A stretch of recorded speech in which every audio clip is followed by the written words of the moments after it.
Furina's coming out in 4.2, and I have to give it to you straight. I am excited because, well, it's another character, it's another Archon. There's a lot of things that this unique kit can do. We've already covered the details of the kit, some things that are possibly pretty wrong with it, as well as some artifacts and characters and even team compositions that are going to get indirectly buffed just because this character exists. If you want to see those videos, check those ones out. But today we are going to be pre-building, yes, building Furina so we can get out there ahead of time and get the exact stuff that we want to make the most powerful Hydro Archons.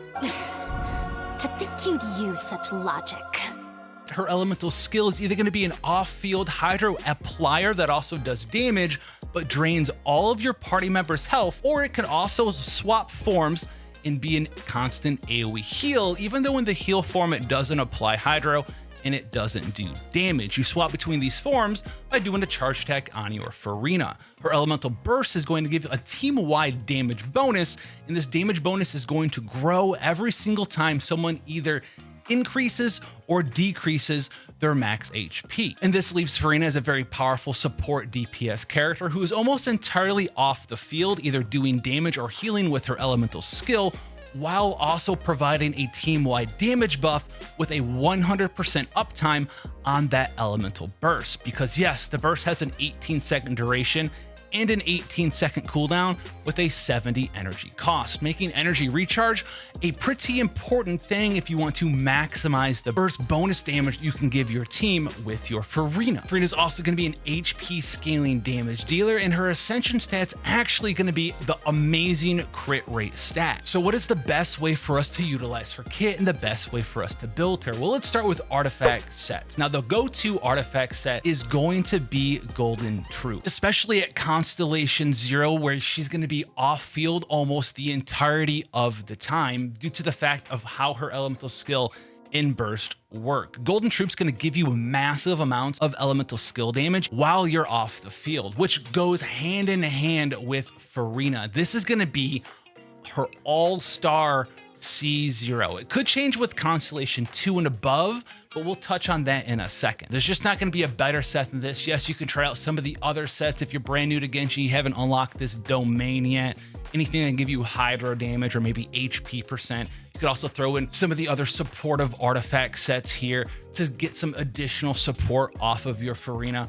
But giving her the ability to do just greater amounts of elemental skill damage is going to be so useful for so many players. If you're using her as a support DPS, this is the set that you're going to be going for. And when we're looking at stats for Furina, I have seen a lot of things that say you might need 280 energy recharge, 230 energy recharge. These are some of the worst case possible scenarios. And while these calculations for needing that amount of energy recharge are absolutely correct in the situations that they're talking about, the situations they're talking about are some of the more extreme ones. Solo Hydro character on Furina, only one boss, like something on Abyss 12, so you don't have all these tiny enemies that are getting defeated and dropping free energy and energy regeneration orbs for your party, and no one in the party using any Favonius weapons, no one in the party being someone that can provide a lot of energy like Official or Raiden Shogun. If these are the situations you find yourself in your Furina team where she's your only Hydro character and you don't have any way to absolutely give her some extra energy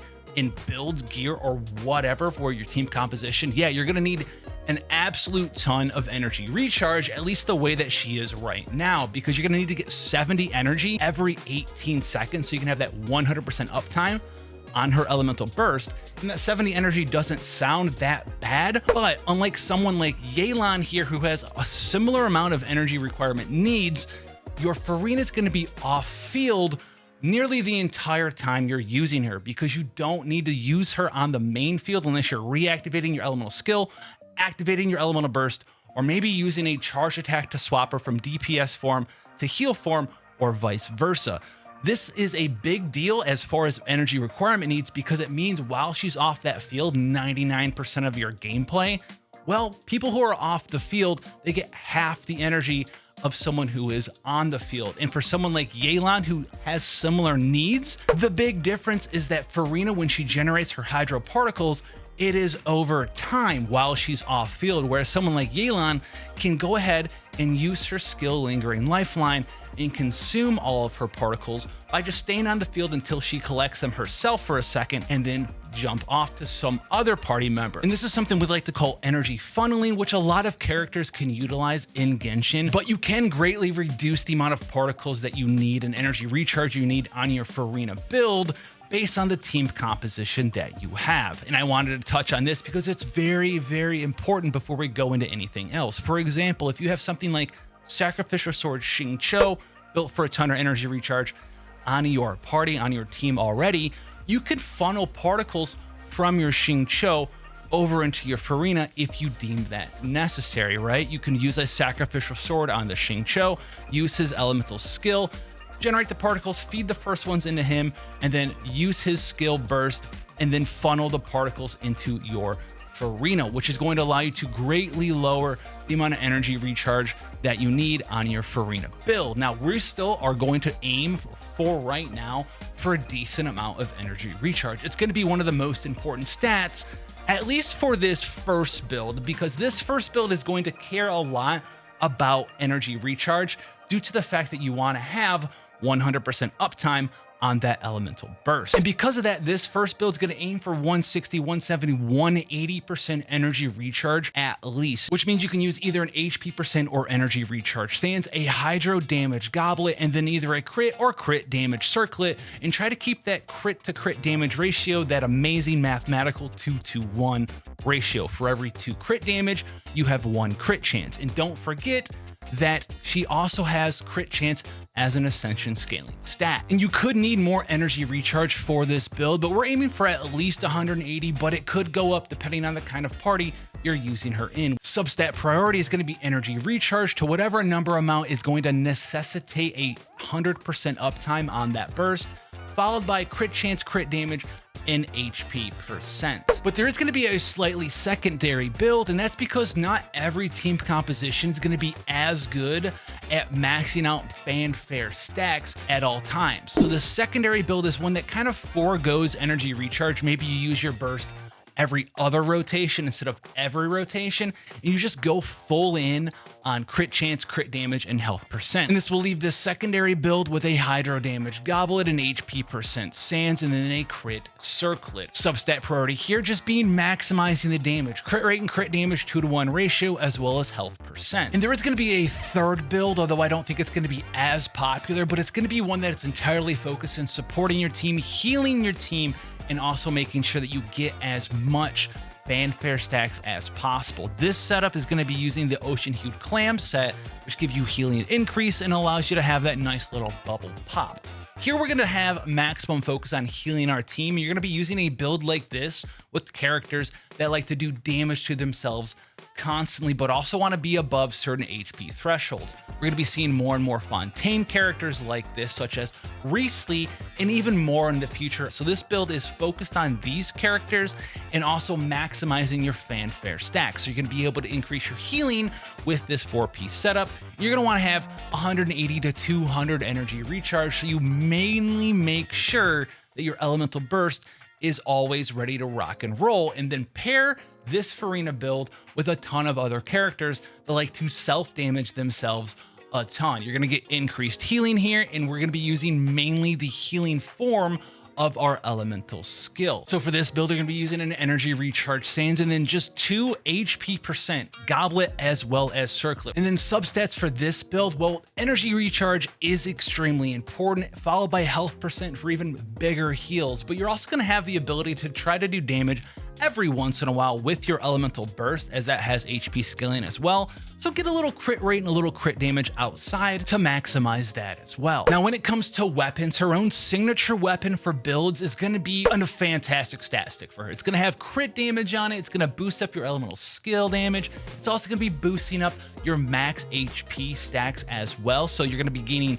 even more health for even more heals, even more elemental burst damage, and even more elemental skill damage. However, it has no energy recharge on it whatsoever.